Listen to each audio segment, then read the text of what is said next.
നമ്മളിന്ന് ഡിസ്കസ് ചെയ്യാൻ പോകുന്നത് ഹോം പേജ് ഡിസൈനിങ്ങിനെ കുറിച്ചിട്ടാണ്.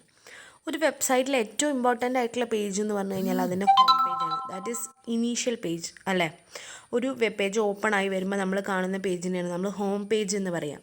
അപ്പോൾ എല്ലാ വെബ് പേജിനും ഡിഫോൾട്ടായിട്ട് ഒരു ഹോം പേജ് ഉണ്ടാവും. ആ ഹോം പേജിൽ നിന്നാണ് നമുക്ക് മറ്റ് ഡിഫറെൻറ്റ് പേജുകളിലേക്ക് പോകേണ്ടി വരിക.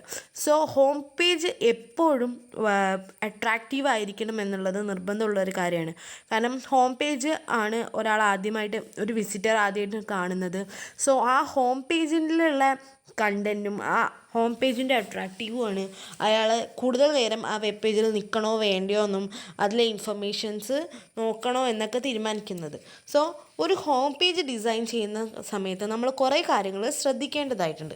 സോ ഫസ്റ്റ് നമുക്ക് എന്തൊക്കെ പോയിൻറ്റ്സാണ് ഒരു ഹോം പേജ് ഉണ്ടാക്കുമ്പോൾ ശ്രദ്ധിക്കേണ്ടതെന്ന് നോക്കാം. ഫസ്റ്റ് വണ്ണാണ് ഐഡൻറ്റിറ്റി ആൻഡ് പർപ്പസ്. ഹോം പേജിന് അതിൻ്റേതായ ഒരു ഐഡൻറ്റിറ്റി എപ്പോഴും വേണം. അതായത് അതിന് ഒരു മെമ്മറബിൾ ആൻഡ് ഡിസ്റ്റിങ്ക്റ്റ് ലുക്ക് വേണം. അതായത് എപ്പോഴും എല്ലാവരുടെയും മനസ്സിൽ ഓർത്ത് വയ്ക്കും. ഇപ്പോൾ ഫോർ എക്സാമ്പിൾ ഗൂഗിളിൻ്റെ ഹോം പേജ് എല്ലാവർക്കും എപ്പോഴും ഓർമ്മയുള്ളൊരു ഗൂഗിളിൻ്റെ ഹോം പേജ് എന്ന് പറഞ്ഞു കഴിഞ്ഞാൽ അല്ലേ. സോ ഒരു അട്രാക്റ്റീവ് ആയിരിക്കണം, അതിനൊരു വെറൈറ്റി ഉണ്ടായിരിക്കണം, അതെപ്പോഴും നമുക്ക് മെമ്മറൈസ് ചെയ്യാൻ പറ്റുന്ന ഒരു പേജായിരിക്കണം ഒരു ഹോം പേജ് എന്ന് പറഞ്ഞാൽ. അതായത് ഒരു ഡിഫോൾട്ട് ഐഡൻറ്റിറ്റി, മറ്റ് പേജുകളിൽ നിന്ന് ഡിഫറെൻ്റ് ആയിട്ടുള്ള ഒരു ഐഡൻറ്റിറ്റി ഹോം പേജിന് ഉണ്ടായിരിക്കണം എന്ന് നിർബന്ധമാണ്. Next purpose. എന്തിനാണ് ആ വെബ് പേജ് ഉണ്ടാക്കിയിരിക്കുന്നത് അതിനുള്ള കൃത്യമായ ആൻസർ ആ ഹോം പേജിൽ നിന്ന് തന്നെ നമുക്ക് കിട്ടണം എന്നുള്ളത് നിർബന്ധമാണ്. അതായത് ഹോം പേജാണ് തീരുമാനിക്കുന്നത് ഈ വെബ്സൈറ്റ് അല്ലെങ്കിൽ ഈ വെബ് പേജ് എന്തിനുള്ളതാണ് എന്ന്. സോ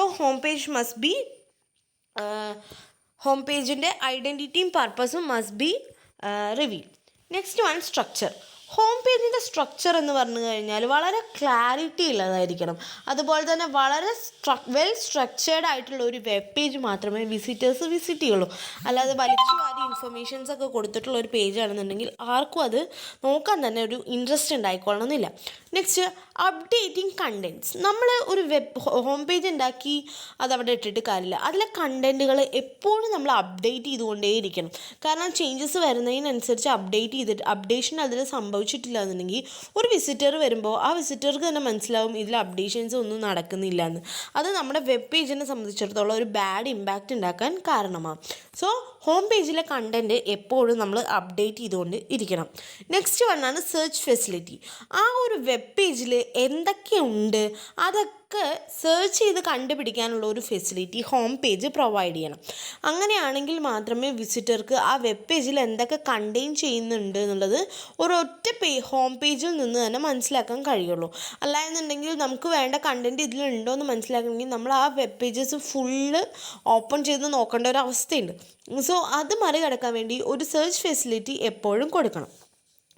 നെക്സ്റ്റ് വൺ രജിസ്ട്രേഷൻ എന്നുള്ളതുകൊണ്ട് ഉദ്ദേശിക്കുന്നത് എന്താണെന്ന് വെച്ചാൽ ഒരു പേജ് ഓപ്പൺ ചെയ്യുന്ന സമയത്ത് അത് ഒരു യൂസർക്ക് രജിസ്റ്റർ ചെയ്യേണ്ട ഒരു ഫെസിലിറ്റി കൊടുക്കണം.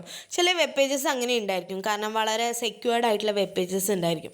സോ അതിലേക്ക് നമുക്ക് ലോഗിൻ ചെയ്ത് കഴിഞ്ഞാൽ മാത്രമേ നമുക്ക് ആ വെബ് പേജ് വ്യൂ ചെയ്യാൻ പറ്റുള്ളൂ. സോ അങ്ങനെ ഒരു രജിസ്ട്രേഷൻ ഫെസിലിറ്റി അതിൽ കൊടുക്കണം എന്നാണ് പറയുന്നത്. Next one promotions and teasers. ഒരു ഹോം പേജിൽ എപ്പോഴും യൂസേഴ്സിൻ്റെ അറ്റൻഷൻ കിട്ടാൻ വേണ്ടിയിട്ട് അട്രാക്റ്റീവ് ആയിട്ടുള്ള പ്രൊമോഷൻസും ടീസേഴ്സും ഒക്കെ കൊടുക്കണം. നമ്മുടെ വെബ്സൈറ്റിൻ്റെ നേച്ചർ അനുസരിച്ചിട്ടുള്ള പ്രൊമോഷൻസും ടീസേഴ്സും വേണം നമ്മൾ കൊടുക്കാൻ. Next one commercial space. Commercial space എന്ന് പറഞ്ഞു കഴിഞ്ഞാൽ ഏതൊരു ഹോം പേജ് ആണെന്നുണ്ടെങ്കിലും അതിൽ ആഡ്സിനും ഡീൽസിനും ഒക്കെ വേണ്ടിയിട്ട് ഒരു സ്ഥലം എപ്പോഴും ഒഴിച്ചു വിടണം എന്നാണ് പറയുന്നത്. നമുക്ക് അറിയാം ഓരോ വെബ് പേജിൻ്റെയും ഓരോ സൈഡിലൊക്കെ നമ്മൾ ആഡുകളൊക്കെ കാണുക. സോ അതിനായിട്ടുള്ളൊരു കൊമേഴ്ഷ്യൽ സ്പേസ് എപ്പോഴും വെബ് പേജിൽ കൊടുക്കണം എന്നാണ് പറയുന്നത്. സോ ഇത്രയും പോയിൻറ്റ്സ് ആണ് നമ്മളൊരു ഹോം പേജ് ഡിസൈൻ ചെയ്യുമ്പോൾ കൺസിഡർ ചെയ്യേണ്ടത്. Next goals of home page design. എന്തൊക്കെ ഗോളുകളാണ് ഒരു ഹോം പേജ് ഡിസൈനിലുള്ളത്, അല്ലെങ്കിൽ ഗൈഡ് ലൈൻസ് എന്നും പറയും ഇതിനെ. സോ ഫസ്റ്റ് ഗോൾ എന്ന് പറഞ്ഞു കഴിഞ്ഞാൽ answer the question what is the place. ഒരു വിസിറ്റർ ഒരു സൈറ്റിലേക്ക് കയറിക്കഴിഞ്ഞാൽ വാട്ട് ഈസ് ദ പ്ലേസ് എന്നുള്ള ക്വസ്റ്റ്യനുള്ള ആൻസർ സെക്കൻഡുകൾ കൊണ്ട് അയാൾക്ക് ഹോം പേജിൽ നിന്ന് കിട്ടണം.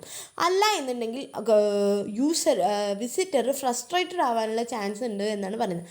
അതായത് വാട്ട് ഈസ് ദ പ്ലേസ്, അതായത് ഈ വെബ്സൈറ്റ് എന്തിന് ഉള്ളത് ആണ് എന്നുള്ളത് ഒരൊറ്റ മിനിറ്റിലെ പേജ് ലോഡായി വരുമ്പോൾ തന്നെ ഐഡൻറ്റിഫൈ ചെയ്യാൻ വിസിറ്റർക്ക് കഴിയണം. അതാണ് ഒരു ഹോം പേജിൻ്റെ ഫസ്റ്റ് ഗോളായിട്ട് പറയുന്നത്. കാര്യം ഇത്രയേ ഉള്ളൂ. ഹോം പേജ് എന്തിനുള്ളതാണ്, ഹോം പേജിൻ്റെ പർപ്പസ് എന്താണെന്നുള്ളത് കറക്റ്റായിട്ട് ഡിഫൈൻ ചെയ്യാൻ പറ്റണം. Next one, don't get in the repeat visitors way. ഈ ഗോൾ എന്താ പറയുന്നതെന്ന് വെച്ചാൽ, ഒരു വിസിറ്റർ ഒരു തവണ വിസിറ്റ് ചെയ്ത് താല്പര്യമില്ലാതെ ഇറങ്ങിപ്പോയി രണ്ടാമത് വീണ്ടും അതിലേക്ക് കയറുകയാണെന്നുണ്ടെങ്കിൽ ആദ്യത്തെ കണ്ടൻറ്റ് തന്നെ വീണ്ടും വിസിറ്റ് ചെയ്യാതെ അവർക്ക് ഒരു എക്സ്ട്രാ അഡീഷണൽ ലിങ്കിൽ കൂടുതൽ ഇൻഫർമേഷൻസ് പ്രൊവൈഡ് ചെയ്യാനുള്ള ഒരു ഫെസിലിറ്റി എല്ലാ വെബ്സൈറ്റും കൊടുക്കണം എന്നാണ് പറയുന്നത്. അതായത് ആദ്യം കയറിയപ്പോൾ ഇൻട്രസ്റ്റ് തോന്നിയില്ല, പിന്നെ അയാൾ തിരിച്ചിറങ്ങി വീണ്ടും അതിലേക്ക് പിന്നീട് എപ്പോഴെങ്കിലും കയറുകയാണെങ്കിൽ വീണ്ടും ആ കണ്ടൻറ്റ് തന്നെ കാണുമ്പോൾ തീർച്ചയായിട്ടും അയാൾക്ക് ആ താല്പര്യം തോന്നണം എന്നില്ല. സോ ആ സമയത്ത് അവർക്ക് കുറച്ചുകൂടി കണ്ടൻറ്റ് കൂട്ടി നൽകാൻ വെബ്സൈറ്റുകൾ ശ്രദ്ധിക്കണം എന്നുള്ളതാണ് സെക്കൻഡ് ഗോളിലൂടെ പറയുന്നത്. മൂന്നാമത്തേത് ഷോ വാട്ട്സ് ടു ന്യൂ. ആദ്യത്തെ 2 ഗോൾ അറ്റൈൻ ചെയ്ത് കഴിഞ്ഞാൽ മൂന്നാമത്തെ ഗോൾ എന്ന് പറഞ്ഞു കഴിഞ്ഞാൽ എന്താണ് പുതിയതായിട്ട് ഇതിൽ കൊണ്ടുവരാൻ പറ്റുക. അതായത് ചില വിസിറ്റേഴ്സ് ഉണ്ടാവും, അവർ ഇടയ്ക്കിടയ്ക്ക് ഒരേ വെബ്സൈറ്റ് തന്നെ വിസിറ്റ് ചെയ്തുകൊണ്ടിരിക്കണം, ചെയ്യാനുള്ള ചാൻസസ് ഉണ്ട്. അപ്പോൾ അങ്ങനെയുള്ള സമയങ്ങളിൽ എന്താണെന്ന് വെച്ച് കഴിഞ്ഞാൽ എന്തെങ്കിലും പുതിയ കണ്ടൻറ്റ്സ് അതിൽ ഉണ്ടെന്നുണ്ടെങ്കിൽ വിസിറ്റർ അത് വിസിറ്റ് ചെയ്യുള്ളൂ. അല്ല എന്നുണ്ടെങ്കിൽ ഒരേ കണ്ടൻറ്റ് തന്നെയാണ് കുറേ കാലത്തേക്ക് എന്നുണ്ടെങ്കിൽ വിസിറ്റേഴ്സ് അത് വിസിറ്റ് ചെയ്യേണ്ട ആവശ്യമില്ല. സോ നമുക്ക് റിപ്പീറ്റഡ് വിസിറ്റ് ഉണ്ടാവണമെന്നുണ്ടെങ്കിൽ നമ്മൾ പുതിയ കാര്യങ്ങൾ നമ്മുടെ വെബ്സൈറ്റിലേക്ക് ആഡ് ചെയ്യണം. ആ പുതിയ കാര്യങ്ങൾ എന്താണെന്നറിയാനായിരിക്കും കൂടുതൽ വിസിറ്റേഴ്സ് വരുന്നത് എന്നാണ് പറയുന്നത്. Next one, provide consistent reliable global navigation. അതായത് നമ്മളെ വെബ് പേജിൽ ഹോം പേജിൽ നിന്ന് വെബ് പേജിലെ ഡിഫറെൻറ്റ് പേജുകളിലേക്ക് നാവിഗേറ്റ് ചെയ്യാനുള്ള ഫെസിലിറ്റി കൃത്യമായിട്ട് കൊടുക്കണം എന്നാണ് പറയുന്നത്. കാരണം നമ്മൾ ഓരോ കാര്യങ്ങൾ ഒരു വെബ് പേജിൻ്റെ ഓരോ കണ്ടൻറ്റ്സ് നമ്മൾ ഡിഫറെൻറ്റ് വെബ് പേജുകളിലായിരിക്കും സേവ് ചെയ്തിരിക്കുന്നത്. സോ ഹോം പേജിൽ നിന്നുകൊണ്ട് തന്നെ എല്ലാ പേജിലേക്കും പോകാനുള്ള ഫെസിലിറ്റീസ് ഹോം പേജിൽ പ്രൊവൈഡ് ചെയ്യണം എന്നുള്ളതാണ് പറയുന്നത്. സോ ഇത്രയാണ് ഒരു ഹോം പേജ് ഡിസൈൻ്റെ ഗോളുകളായിട്ട് പറയുന്നത്. Next one, basic elements of A home page. എന്തൊക്കെ സംഭവങ്ങളാണ് ഒരു ഹോം പേജിൽ വേണ്ടത് എന്നാണ് ഡിസ്കസ് ചെയ്യാൻ പോകുന്നത്. First one, tag line. നമുക്കറിയാം ടാഗ് ലൈൻ എന്നുള്ളതുകൊണ്ട് ഉദ്ദേശിക്കുന്നതെന്ന് പറഞ്ഞു കഴിഞ്ഞാൽ, ഇപ്പോൾ നമ്മുടെ സൈറ്റിന് ഒരു ലോഗോ ഉണ്ടെങ്കിൽ ആ ലോഗോയുടെ താഴെ നമ്മളൊരു ടെക്സ്റ്റ് ആഡ് ചെയ്യും. അതിനെയാണ് നമ്മൾ എന്ത് പറയുക, ടാഗ് ലൈൻ എന്ന് പറയുക. ഇപ്പോൾ ഫോർ എക്സാമ്പിൾ നമ്മളുടെ യൂട്യൂബ് ഉണ്ട് അല്ലേ, യൂട്യൂബിൻ്റെ ടാഗ് ലൈൻ എന്ന് പറഞ്ഞു കഴിഞ്ഞാൽ ബ്രോഡ്കാസ്റ്റ് യുവർ സെൽഫ് എന്നുള്ളതാണ്.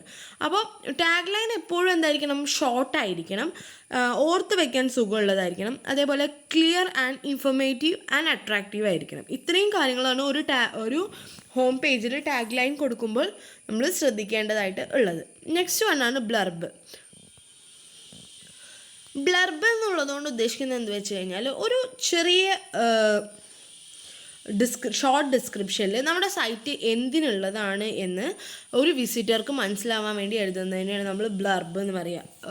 ബ്ലർബ് എന്ന് പറഞ്ഞു കഴിഞ്ഞാൽ ഒരു 2-3 സെൻറ്റൻസിൽ ആ മൊത്തം വെബ് പേജിൻ്റെ കണ്ടൻറ്റ് ക്രിസ്പായിട്ട് ഡിസ്ക്രൈബ് ചെയ്യുന്നതിനെയാണ് ബ്ലർബ് എന്നുള്ളതുകൊണ്ട് നമ്മൾ ഉദ്ദേശിക്കുന്നത്.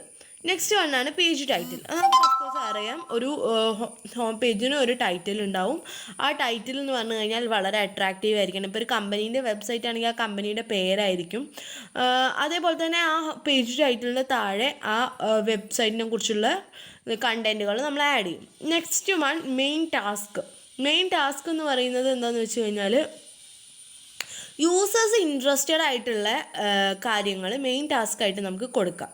ആ ടാസ്കുകൾ എന്ന് പറയുന്നത് വളരെ സ്മോൾ ആയിരിക്കണം, വളരെ സ്മോൾ ആവാൻ പാടില്ല, എന്നാൽ വളരെ കൂടുതലും ആവാൻ പറ്റില്ല. അതിന് കൃത്യമായ ഹെഡിങ്സും ബൗണ്ടറീസും ഒക്കെ കൊടുക്കണം. ഇവിടെ നമ്മൾ സാധാരണയായിട്ട് ഇപ്പോൾ ഒരു കോളേജിൻ്റെ വെബ്സൈറ്റ് ആണ് എന്നൊക്കെ ഉണ്ടെന്നുണ്ടെങ്കിൽ മെയിൻ ടാസ്കിൽ നമ്മൾ ആഡ് ചെയ്യുക അവിടുത്തെ ഫോട്ടോസ്, അവിടെ നടന്ന പ്രോഗ്രാംസ്, അങ്ങനെയുള്ള കാര്യങ്ങളൊക്കെ ആയിരിക്കും. Next one search box. ഇത് നമ്മൾ നേരത്തെ മറ്റേതിൽ പറഞ്ഞു. സെർച്ച് ബോക്സ് ഹോം പേജിൽ നിന്ന് ആ വെബ്സൈറ്റിൽ മൊത്തം കാര്യങ്ങളും സെർച്ച് ചെയ്ത് കണ്ടുപിടിക്കാനുള്ള ഓപ്ഷൻ നമ്മൾ കൊടുക്കണം. Next one disappearing content. Disappearing content എന്ന് പറഞ്ഞു കഴിഞ്ഞാൽ നമ്മൾ റീഡ് ചെയ്യണ സമയത്ത് ചില ടെക്സ്റ്റ് ഡിസപ്പിയർ ആയിട്ട് പോവുക. അങ്ങനെയുള്ള ഡിസപ്പിയറിങ് കണ്ടൻറ്റ്സ് ഒരു വെബ്സൈറ്റിൽ ഹോം പേജിൽ ആഡ് ചെയ്യണം എന്നാണ് പറയുന്നത്. അങ്ങനെയുള്ള ഡിസപ്പിയറിങ് കണ്ടൻറ്റ്സ് വായിക്കാനുള്ള ഒരു ലിങ്ക് നമ്മൾ എപ്പോഴും ഹോം പേജിൽ പ്രൊവൈഡ് ചെയ്യണം. കാരണം അങ്ങനെയുള്ള കാര്യങ്ങൾ വായിക്കാൻ ഇൻട്രസ്റ്റ് ഉള്ളവർക്ക് നേരിട്ട് അതിലേക്ക് പോകാൻ വേണ്ടിയിട്ടാണ് ഡിസപ്പിയറിങ് കണ്ടൻറ്റിന് ഒരു ലിങ്ക് കൊടുക്കണം എന്ന് പറയുന്നു. Next glimpse of actual content. Glimpse of actual content എന്ന് വെച്ച് കഴിഞ്ഞാൽ ആ വെബ്സൈറ്റിൻ്റെ ഉള്ളിലുള്ള മൊത്തം കണ്ടൻറ്റിനെ വളരെ ചെറുതാക്കി ഷോർട്ടാക്കിയിട്ട് ഡിസ്ക്രൈബ് ചെയ്യുന്നതാണ് നമുക്ക് ഗ്ലിംസ് ഓഫ് ആക്ച്വൽ കണ്ടൻറ്റ് എന്ന് പറയുന്നത്. അത് വായിച്ചാൽ തന്നെ മൊത്തം നമുക്ക് ആ വെബ്സൈറ്റിൻ്റെ ഒരു ഐഡിയ കിട്ടാൻ ഇത് ഹെൽപ്പ് ചെയ്യും. ഇത് നമ്മൾ ഹോം പേജിൽ തന്നെയാണ് കൊടുക്കേണ്ടത്. നെക്സ്റ്റ് മീനിങ് ഫുൾ ലിങ്ക്സ് എന്ന് പറഞ്ഞു കഴിഞ്ഞാൽ ഹോം പേജിൽ നിന്ന് നമുക്ക് ഡിഫറെൻറ്റ് വെബ് പേജുകൾ ഓപ്പൺ ചെയ്യാം ഉള്ള ഫെസിലിറ്റി ഉണ്ടാവും. സോ അതിനൊക്കെ കൊടുക്കുന്ന ലിങ്ക് എന്ന് പറയുന്നത് വളരെ മീനിങ് ഫുൾ ആയിരിക്കണം എന്നുള്ളതാണ് ഉദ്ദേശിക്കുന്നത്. സോ അങ്ങനെ മീനിങ് ഫുൾ ആയിട്ടുള്ള ലിങ്കുകൾ കൊടുത്താൽ മാത്രമേ വിസിറ്റർക്ക് കൃത്യമായി കണ്ടൻറ്റുകൾ കൊടുക്കാൻ പറ്റുള്ളൂ എന്നാണ് പറയുന്നത്. നെക്സ്റ്റ് അവോയ്ഡ് ഓവർ എംഫസിസ് എന്നുള്ളതുകൊണ്ട് ഉദ്ദേശിക്കുന്നത് നമ്മൾ ചില കണ്ടൻറ്റുകളെ കൂടുതലായിട്ട് സ്ട്രെസ് ചെയ്തിട്ട് അതിൻ്റെ ഡീറ്റെയിൽസൊക്കെ കൂടുതൽ ആഡ് ചെയ്യുക, അങ്ങനെയുള്ള കാര്യങ്ങളൊക്കെ അവോയ്ഡ് ചെയ്യണം. അത് നമ്മളുടെ വെബ്സൈറ്റ് നോക്കുന്ന വിസിറ്റർക്ക് ചിലപ്പോൾ താല്പര്യക്കുറവ് ഉണ്ടാക്കാനുള്ള ചാൻസ് ഉണ്ട്. സോ എല്ലാം കറക്റ്റായിട്ട് എംഫസൈസ് ചെയ്യുക, ഓവർ എംഫസിസ് ഒന്നിനും കൊടുക്കാതിരിക്കുക. Next size of home page. അത് വളരെ ഇമ്പോർട്ടൻ്റ് ആയിട്ടുള്ളൊരു കാര്യമാണ്. നമ്മുടെ ഹോം പേജിൻ്റെ സൈസ് എത്രയാണ് എന്നുള്ളത് നമ്മൾ കറക്റ്റായിട്ട് ഡിഫൈൻ ചെയ്യണം. ഇപ്പോൾ ഫോർ എക്സാമ്പിൾ ഒരു വിൻഡോയുടെ കറക്റ്റ് സൈസിലാണ് എന്നുണ്ടെങ്കിൽ ഒരു ഹോം പേജ് നിൽക്കുന്നതെന്നുണ്ടെങ്കിൽ അതാണ് ഏറ്റവും നല്ലത്. എന്ന് വെച്ച് കഴിഞ്ഞാൽ ഒരൊറ്റ ഓപ്പണായി വരുന്ന സമയത്ത് തന്നെ ഫുൾ വെബ് പേജ് കാണാൻ കഴിയുന്ന രീതിയിൽ വെബ് പേജ് ഡിസൈൻ ചെയ്യുന്നതാണ് എപ്പോഴും കറക്റ്റായിട്ടുള്ള ഒരു രീതി. സ്ക്രോൾ ചെയ്ത് താഴത്തേക്ക് പോകാനുള്ള ചാൻസുകൾ ഒഴിവാക്കുകയാണ് നല്ലത്. Next using graphics effectively. ഒരു വെബ് പേജിൽ ഗ്രാഫിക്സ് വളരെ എഫക്റ്റീവായിട്ട് യൂസ് ചെയ്യണം. കാരണം നമുക്ക് കണ്ടൻറ്റുകൾ റീഡ് ചെയ്യുന്ന സമയത്ത് അല്ലെങ്കിൽ നോക്കുന്ന സമയത്തൊക്കെ ഈ ഗ്രാഫിക്സാണ് ഒരു വിസിറ്ററിനെ ഏറ്റവും കൂടുതൽ അട്രാക്റ്റ് ചെയ്യുക എന്ന് പറയുന്നത്. സോ കറക്റ്റായിട്ടുള്ള നല്ല ഗ്രാഫിക്സ് കൊടുത്തിട്ട് വേണം എപ്പോഴും ഹോം പേജ് ഡിസൈൻ ചെയ്യാൻ. സോ ഇത്രയാണ് basic elements of home page. അപ്പോൾ നമ്മൾ ഇന്ന് ഡിസ്കസ് ചെയ്തത് ഒരു വെബ് പേജിലെ ഒരു വെബ്സൈറ്റിലെ ഹോം പേജിനെ കുറിച്ച് മാത്രമാണ്. ഹോം പേജ് ഉണ്ടാക്കുമ്പോൾ കൺസിഡർ ചെയ്യേണ്ട എലമെൻറ്റ്സ്, അതിൻ്റെ ഗോൾസ്, അതേപോലെ തന്നെ പോയിൻറ്റ്സ് ടു ബി കൺസിഡേർഡ് എന്നുള്ള കാര്യങ്ങളാണ് നമ്മൾ ഡിസ്കസ് ചെയ്തത്. നമ്മൾ ഓൾറെഡി ഇതിന് മുമ്പ് പഠിച്ചത് വെബ് ഡിസൈനിങ്ങിൻ്റെ ടൈമിൽ ശ്രദ്ധിക്കേണ്ട കാര്യങ്ങളായിരുന്നു, അതിൻ്റെ പ്രിൻസിപ്പിൾസും റൂൾസും ആയിരുന്നു. ഏകദേശം എല്ലാ കാര്യങ്ങളും സെയിം ആയിട്ട് തന്നെയാണ് വരുന്നത്. ജസ്റ്റ് പോയിൻറ്റ്സ് കിട്ടിയാൽ തന്നെ നിങ്ങൾക്ക് എക്സ്പ്ലെയിൻ ചെയ്യാവുന്നതേ ഉള്ളൂ. ബാക്കി നമുക്ക് അടുത്ത ക്ലാസ്സിൽ ഡിസ്കസ് ചെയ്യാം.